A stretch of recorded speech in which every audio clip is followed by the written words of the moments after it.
하나님의 말씀을 봉독해 드리겠습니다. 디모데후서 2장 20절부터 21절까지 제가 봉독해 드리겠습니다. 봉독합니다. 큰 집에는 금그릇과 은그릇뿐 아니라 나무그릇과 질그릇도 있어 귀하게 쓰는 것도 있고 천하게 쓰는 것도 있나니, 그러므로 누구든지 이런 것에서 자기를 깨끗하게 하면 귀히 쓰는 그릇이 되어 거룩하고 주인의 쓰심에 합당하며 모든 선한 일에 준비함이 되리라. 아멘. 오늘은 목적 있는 삶, 존귀한 인생이라는 제목으로 함께 말씀을 듣겠습니다. 오늘도 하나님께서 예배드린 우리 성도님들을 만나주시고 생명의 말씀을 통해서 풍성한 은혜를 내려주시기를 축원합니다. 먼저 하나님께 기도드리겠습니다. 하나님 아버지, 오늘도 이 거룩한 주일에 함께 모여 예배드리는 성도님들을 받아주시고 귀한 말씀도 주시니 감사를 드립니다. 말씀을 통해서 오늘 저희들에게 말씀하시고자 하는 주의 음성이 들려질 수 있도록 전할 때도 들을 때도 성령님이 함께 하시고 도와주시옵소서. 깨닫고 그것을 믿음으로 실천할 수 있도록 도와주시옵소서. 예수님의 이름으로 기도하옵나이다. 아멘. 무더위에 우리 성도님들 고생이 많으시죠. 이 코로나 때문에도 힘든데 폭염이 계속되면서 참 집에 있어도 힘들고 나가도 힘들고 열대야로 주무시기도 많이 힘드실 줄 압니다. 잘 이겨내시길 바라고요. 이렇게 무더운 여름철이면 변함없이 이루어지는 것이 있었습니다. 무엇인가 하면 공포영화. 옛날부터 지금까지, 금년에는 이제 코로나 때문에 영화관들을 잘 안 가시겠지만은 여름이 되면 쏟아져 나오는 게 이제 공포 영화인데, 우리 연세 드신 분들이 기억하는 공포 영화 하나 있을 거예요. 무엇입니까? 월하의 공동묘지. 이 영화 제목을 아는 분들은 아마 환갑이 다 넘으셨을 거예요. 그 후에 이제 장르를 달리해서 여러 가지 공포 영화들이 많이 나오는데, 요즘에는 어떤 공포 영화가 많이 나와요? 좀비, 좀비라고 하는 이 괴물이 나오는 영화가 굉장히 많이 쏟아져 나오고 있어요. 뿐만 아니라 이것을 좋아하는 마니아들도 생겨나고 있습니다. 그래서 이 좀비 영화가 상당히 인기를 끌고 성공적으로 반영되고 있는데, 요즘에는 우리나라 좀비가 그렇게 세계적으로 인기를 얻고 있대요. 세계에서 가장 빠르고 가장 기괴한 좀비가 한국 좀비랍니다. 그래서 부산행이라든지 킹덤 같은 영화가 인기리에 상영이 되고 있습니다. 참 기괴한 현상이 아닐 수가 없어요. 도저히 불가능할 것 같은 그런 괴물들이 지금 영화나 드라마 같은 곳에서 판을 치고 있는 것입니다. 그러면 좀비라고 하는 것이 무엇이고 그것은 어디에서 유래가 된 것일까요? 좀비는 원래 서아프리카 지역의 부두교라고 하는 종교에서 기원한 것입니다. 부두교의 사제를 보커라고 부르는데, 좀비는 부두교의 사자 보커가 인간에게서 영혼을 뽑아낸 존재가 좀비라는 거예요. 자, 이러한 그 시술은 부두교의 그 사제로 있는 보커가 이 사체가 다 썩기 전에 무덤에서 파내어 가지고 몇 번이고 시체의 이름을 불러대면 얼마 안 지나 이 시체가 무덤에서 일어선다는 거예요. 그때 얼른 양손을 묶어 가지고 농가 같은 곳에 노예로 팔게 되는데, 이때부터 좀비는 영혼과 지성을 잃고 부두교의 사제인 보커의 명령에 복종해야 하고, 자, 이런 좀비를 산 농장주는 그 노동력을 착취하게 된다는 그런 이야기입니다. 물론 이런 일은 가능하지도 않고 이름을 부르는 것만으로 시체가 다시 되살아날 리도 없는 것입니다. 단지 부두교도들에게 전설처럼 전해져 내려오는 이야기일 뿐인데, 그런 이야기에 관심이 있는 작가나 영화 감독들이 소설도 만들고 영화도 만들면서 이제는 하나의 장르가 되어버린 것입니다. 상상력에 의해 만들어진 것들이 언제나 그렇듯이 이후에는 영화 속의 좀비들도 진화가 이루어져서 요즘에는 다양한 좀비가 그려지고 있습니다. 그래서 이제 좀비라는 말은 되살아난 시체를 뜻하는 말이 되었어요. 또 비유적으로 이제 반쯤 죽은 것 같은 무기력한 사람을 가리켜서도 좀비라는 말을 쓰기도 합니다. 자, 여기서 우리가 궁금한 것이 있어요. 그러면 좀비는 단지 재미를 위해서만 만들어진 가상의 괴물일까 하는 것입니다. 항상 어떤 현상이 일어나면 그것이 아무 의미 없이 나타나는 경우는 없어요. 더욱이 영화 같은 것은 그 사회 현상을 재미로 만들었던 무엇으로 만들었던 사회 현상을 반영하게 되어 있습니다. 그러니까 뭔가 사회적으로 시사하는 의미가 있는 거예요. 좀비를 보면 곧바로 생각나는 것이 무엇입니까? 살아있으나 정신은 죽은 존재라는 것입니다.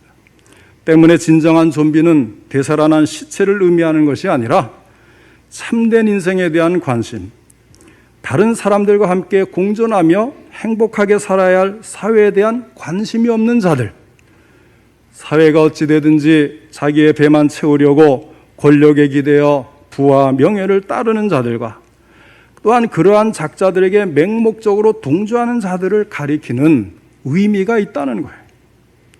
그래서 오늘날 정신을 상실한 권력의 노예, 물질의 노예, 쾌락과 본능의 노예, 그 자체의 인간이 넘쳐나는 이 사회는 진정 종말적인 위기에 진입해 있다는 사실을 계속해서 경고해 주는 영화가 바로 좀비 영화라는 것을 우리는 알고 영화를 보아야 할 것입니다.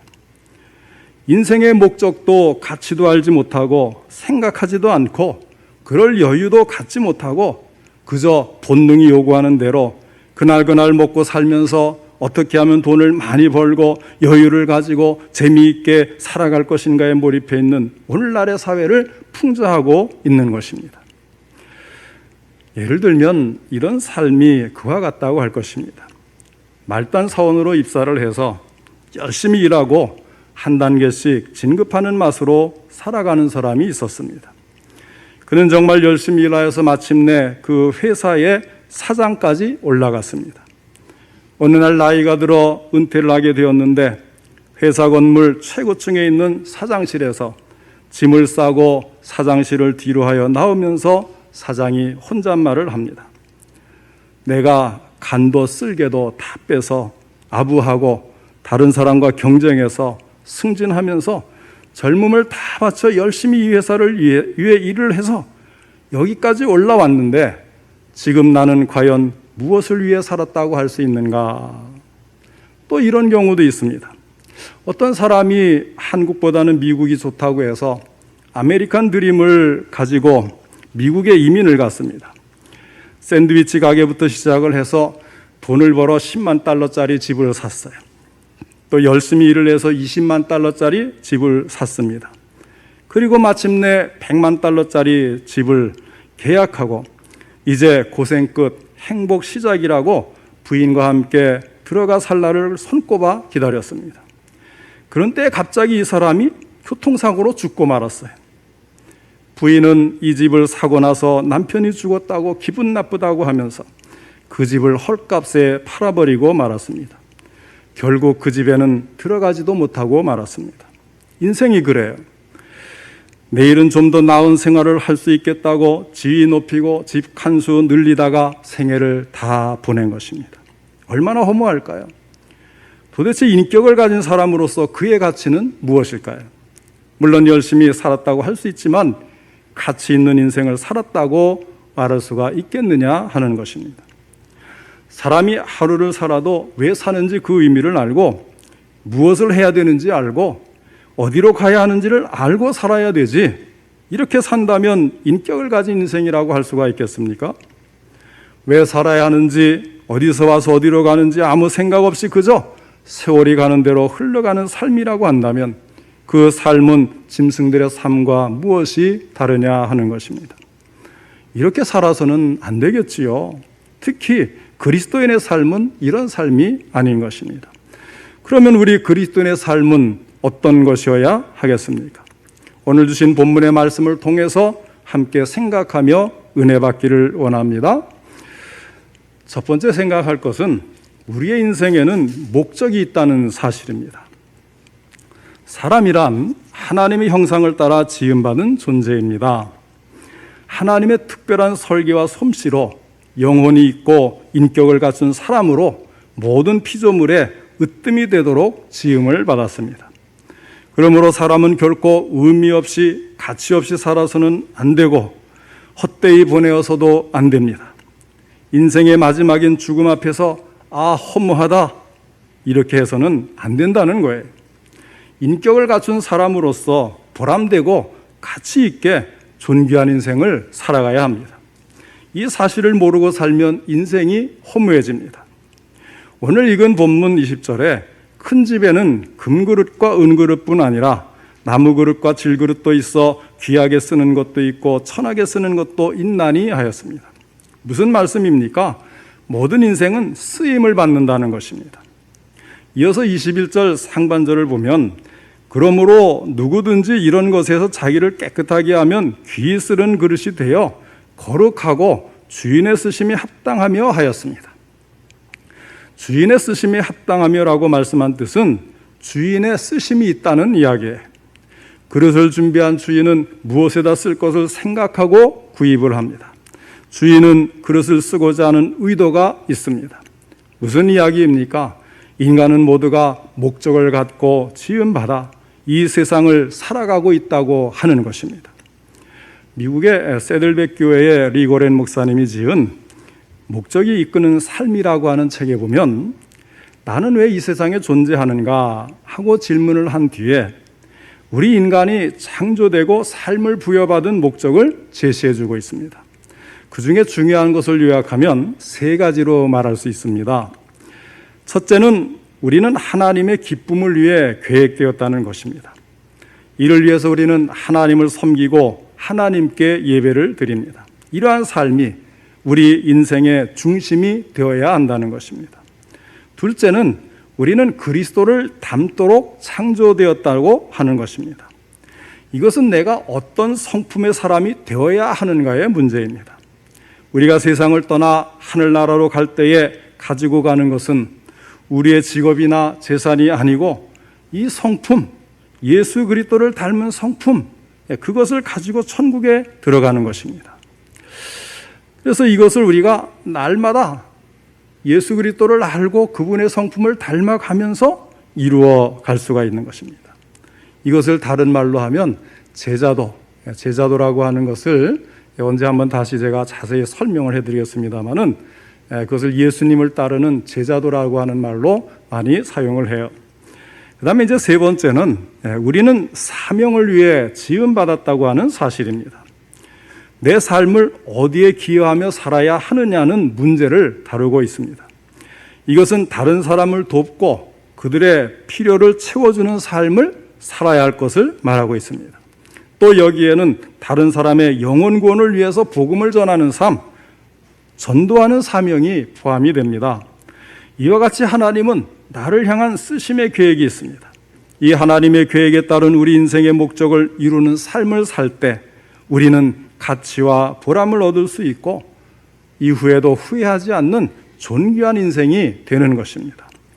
오늘 이 자리에 있는 우리 모두에게 한 사람 한 사람을 향한, 바로 나 자신을 향한 하나님의 계획이 있음을 믿으시기 바랍니다. 두 번째 생각할 것은 우리 인생은 그릇과 같다는 사실입니다.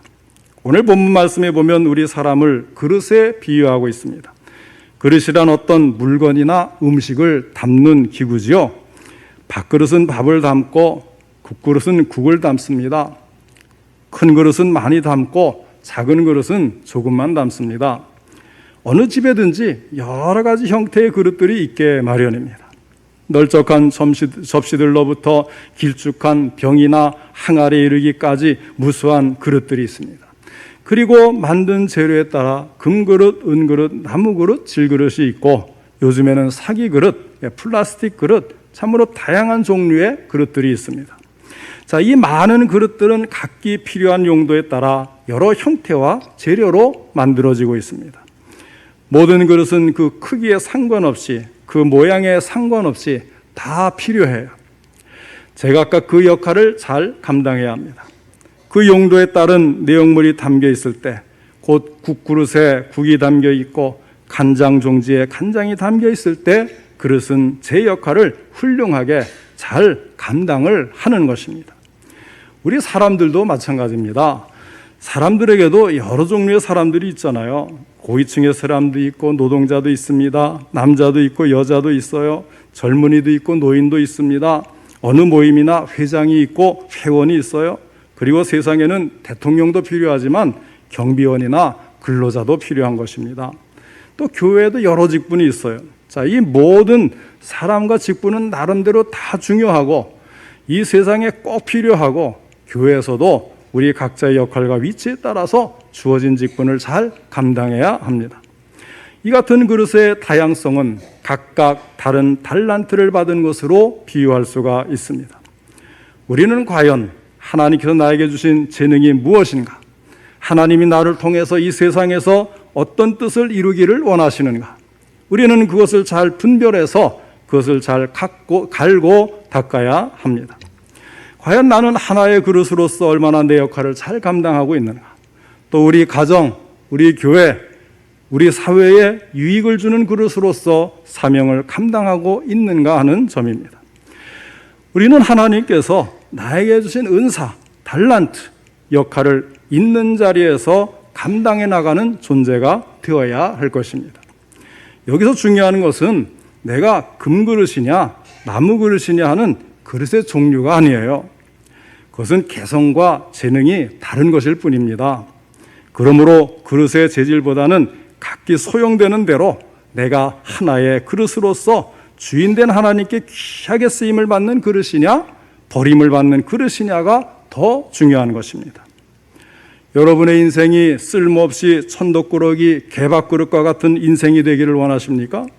아니면 주인이 늘 애지중지 씻고 닦고 광도내가면서 전시도 하고 귀한 손님이 오면 식탁에 올려놓고 맛있는 음식을 담아 자랑하는 그런 그릇이 되기를 원하십니까? 분명한 것은 우리 인생은 귀에 쓰는 그릇이 되어야 하고 또 그럴 수 있다고 하는 사실입니다. 세 번째로 생각할 것은 그러면 귀에 쓰는 그릇이 되려면 어떻게 해야 되느냐 하는 것입니다.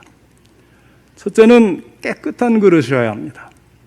여러분이 집에서 그릇을 사용할 때 더러운 그릇 그대로 쓰는 경우가 있습니까? 더러운 오물을 받을 때 말고는 절대로 쓰지 않겠지요. 하나님의 집에서는 더욱 그 그릇들이 깨끗해야 합니다. 정결한 그릇, 깨끗한 그릇이어야 귀중하게 사용될 수가 있습니다. 금그릇이나 은그릇이라도 더러워진 그릇이라면 쓸 데가 없어요. 절대 사용할 수가 없습니다. 깨끗하지 못한 그릇은 오히려 그 내용물을 못 쓰게 만들 뿐입니다. 하지만 비록 질그릇이나 나무그릇이라도 깨끗하면 귀하게 쓰일 수가 있습니다. 그러므로 귀하게 쓰여지는 그릇이 되려면 깨끗한 그릇이 되어야 합니다. 주인의 쓰심에 합당한 그릇이 되려면 깨끗한 그릇이 되어야 합니다. 깨끗한 그릇이라야 맛있고 좋은 음식을 담을 수가 있는 것입니다. 더러운 그릇에 가치 있는 물건이나 맛이 있는 음식을 담으려는 사람은 아무도 없어요. 우리 자신도 귀히 쓰이는 그릇처럼 되려면 깨끗한 그릇이 되어야 합니다. 옛날에 어느 시골 어린이들이 번데기를 먹고 죽은 사건이 있었습니다. 그 이유는 번데기를 담았던 자루에 농약이 묻어 있었기 때문임이 밝혀졌습니다. 독이 묻어 있는 그릇, 그것은 주인의 쓰기에 합당하지가 않습니다. 깨끗한 그릇이어야만 그 주인이 인정하는 그릇입니다. 그렇다면 깨끗함이란 무엇일까요? 22절 하반절 말씀에 보면 주를 깨끗한 마음으로 부르는 자들과 함께 의와 믿음과 사랑과 화평을 따르라 말씀을 했습니다. 이 의와 믿음과 사랑과 화평이 곧 깨끗한 것입니다. 반대로 시기와 미움과 다툼과 정욕 이런 것들이 더러운 것들입니다. 그러면 어떻게 자기 자신을 깨끗하게 할 수 있습니까? 두말할 필요도 없이 예수 그리스도의 보혈로 깨끗이 씻김을 받아야 합니다. 예수님이 나를 위해 십자가에서 죽으시고 죄를 사하여 주셨음을 믿습니다 하는 믿음의 고백이 있어야 합니다. 하나님께 그분의 영광을 위해서 쓰임받고자 하는 사람들은 우선 죄로부터 자신을 깨끗하게 해야 합니다. 이사야 선지자가 내가 여기 있나이다 나를 보내소서 하고 말할 수 있기 전에 하늘의 불이 그의 입술에 닿았고 내 죄가 사하여졌느니라라는 음성을 들었습니다. 모든 죄로부터 정결하게 되어야 주님의 구원 사역에 쓰임을 받고 세상에 나가서도 일꾼으로서 주어진 사명을 감당할 수가 있는 것입니다. 그 다음에는 피해야 돼요. 22절 하반절에 청년의 정욕을 피하라 했습니다. 세상 물건이나 사람의 마음은 더러워지기는 쉬워도 정결해지기는 참 어렵습니다. 어떤 사람은 단 1분 동안에 더러워지고 일생을 두고 씻지 못하고 더러운 상태에 머물러 있는 경우도 있어요. 그러므로 우리를 더럽힐 수 있는 것은 그 어떤 것이라도 피해야 하는 것입니다. 교회도 마찬가지죠. 교회가 깨끗해야 새 영혼을 담는 그릇으로 사용합니다. 신앙생활 하겠다고 교회에 들어와 보았더니 세상보다 더 더럽고 더 이기적이고 더 추악하다면 어떻게 그 영혼이 교회에 머물 수가 있겠습니까? 하나님께서 절대로 허락하지 않으실 겁니다. 그 다음에 이제 깨끗해져야 되고, 첫째는 깨끗해져야 되고, 둘째는 온전한 그릇이어야 됩니다. 온전하다는 것은 깨지지 않고 구멍나지 않고 흠이 없는 그릇을 말합니다. 깨진 그릇, 새는 그릇은 귀하게 쓰임을 받을 수가 없어요. 그릇에다가 무엇을 담았는데 그대로 세워버리고 만다면 무엇에 쓰겠어요? 반짝반짝하고 깨끗하게 잘 해놨으니까 여기에다가 시원한 음료수를 담아 먹으면 그냥 몸도 다 시원해지겠네 하고 거기에 부었는데 어딘가 이 틈이 나가지고 다 세워버렸어요. 그 그릇은 더 이상 쓸모가 없잖아요. 아무리 그 금으로 만들고 은으로 만들어도. 이미 그릇으로서 가치를 잃은 것은 금그릇이나 은그릇이라고 해도 아무 소용이 없는 쓸모없는 것이 되고 마는 것입니다. 그저 골동품 진열장에 놓일 수는 있어도 더 이상 그릇으로서의 기능은 상실해버리고 마는 것입니다. 우리 주위에 이런 깨어진 인격이 얼마나 많습니까? 진리의 귀한 말씀이 그 마음속에 가만히 담겨있지 못하고 줄줄 새어 사라지는 경우가 얼마나 많습니까? 주님은 한번 말씀을 받아들이면 꾸준하고 변치 않는 그런 사람을 원하고 계십니다. 야곱은 잘 속이고 교활한 사람이었어요. 온전하지 못했다는 것입니다. 새는 그릇이었다는 거예요. 그래서 인간의 수단과 방법을 가지고 이기적인 목적만을 위해서 노력했던 사람이 바로 야곱 아니겠습니까? 아버지를 속이고 형을 속이고 외삼촌을 속여서 기묘한 방법으로 많은 재산을 모은 사람이었지만 그대로는 하나님이 쓰실 수가 없으니까 온갖 고난을 통해서 하나님 앞에서 그 깨진 그릇이 땜질되고 고쳐지고 그의 속사람이 새로워지기 전까지는 축복의 사람으로 쓰임받을 수가 없었던 것입니다. 사도 바울도 마찬가지죠. 위대한 복음 전도자 사도 바울, 그는 인간적으로 자랑할 것이 참 많은 사람이었습니다. 자칭 나는 그 당시 최고 학부인 가말리엘 문화생으로 공부를 했고 종교적으로는 바리새인 중에 바리새인이고 율법으로는 흠이 없는 사람이라고 자부하면서 어떻게 했어요? 도리어 예수 그리스도를 따르는 사람들을 핍박하던 사람이었습니다. 그랬던 그가 다메섹으로 가던 도중에 부활하신 예수님을 만나고 아라비아 사막에 가서 3년 동안 기도를 하며 영적인 훈련과 연단과 시련을 통해 새로워진 다음에 하나님께서 그를 복음 전도자로 사도로 삼아주셨다고 하는 사실입니다. 깨진 것을 치료받고 온전해지지 않으면 하나님께서 귀하게 쓰시는 그릇이 될 수가 없는 것입니다. 그 다음에 이제 세 번째는 바로 바르게 놓여진 그릇이어야 합니다. 그래서 용도는 무엇을 담는 데 있습니다. 아무리 크고 좋은 그릇, 깨끗한 그릇, 새지 않는 그릇이라고 해도 만일 그릇이 바로 놓이지 않고 엎어져 있다면 아무 쓸모도 없이 버려지고 말 것입니다. 하늘에서 아무리 큰 소낙비가 쏟아진다고 해도 그릇이 뒤집혀 놓여 있으면 물을 담을 수가 없는 것과 마찬가지입니다. 그러므로 그릇은 언제나 바르게 놓여져 있어야 돼요. 우리 그리스도인은 하늘을 향해서 바르게 열려진 온전한 그릇으로 살아가야 합니다. 믿음과 순종으로 하나님을 향해서 활짝 열려진 가슴을 안고 하나님께서 주시는 것은 무엇이든지 아멘하고 받아들이며 사는 성도들이 되시기를 바랍니다. 그 다음에 이제 마지막 네 번째는 같은 값이면 큰 그릇을 준비하시길 바랍니다. 시편 81편 10절에 내 입을 크게 열라 내가 채우리라 하신 하나님의 말씀처럼 힘써 우리 자신을 키워 나가야 할 것입니다. 우리 모두 하나님의 집에 큰 그릇 되기에 힘써서 하나님의 큰 미래와 비전을 담아 나가는 하나님의 그릇이 되어야 하겠습니다.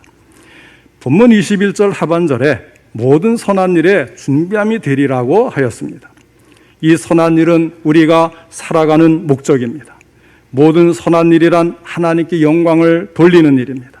사람들의 영혼을 구원하는 것이 선한 일입니다. 하나님의 나라를 확장하는 것이 선한 일입니다. 이웃을 돕고 착한 일을 하는 것이 선한 일입니다. 이러한 선한 일을 위해서 사용될 수 있도록 준비된 자가 되어야 한다는 것입니다.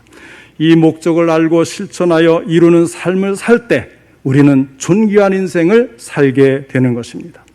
사랑하는 성도 여러분, 우리 인생은 존귀한 인생입니다. 그저 물 흐르는 듯이 살아서는 아니 되는 인생입니다. 아무 생각 없이 외양간에 갇혀서 주는 사료 먹고 살다가 어느 날 도축장에 끌려가 삶을 마감하는 짐승처럼 살아서는 아니 되는 것입니다. 정신없이 나만 혼자 살겠다고 남에게 해를 끼치는 좀비 같은 삶을 살아서도 아니 되는 것입니다. 하나님은 나를 향한 계획이 있으시고 우리는 그에 따른 인생의 목적을 가지고 있습니다. 우리 인간의 인생은 하나님 앞에 쓰임받아야 가치가 있는 존재가 되는 줄로 믿으시기를 바랍니다. 늘 주인 되신 하나님을 사랑하고 하나님께서 쓰시기에 합당한 그릇이 되시기를 바랍니다.